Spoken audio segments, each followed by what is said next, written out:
Paano mo malalaman na traitor na pala ang isang tao sa buhay mo o may lihim siyang kasalanan sa'yo? Una, bigla na lang nagbabago ang trato.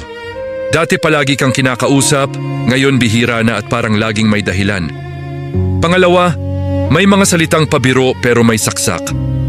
Doon mo mararamdaman na may kulang na sa respeto. Pangatlo, hindi na nagtutugma ang sinasabi at ginagawa.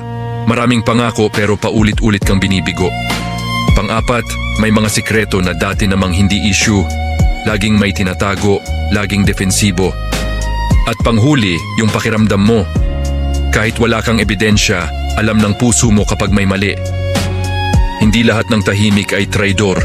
Pero kapag paulit-ulit kang sinasaktan, hindi na yan aksidente. Minsan, ang tunay na sagot ay hindi paliwanag, kundi paglayo.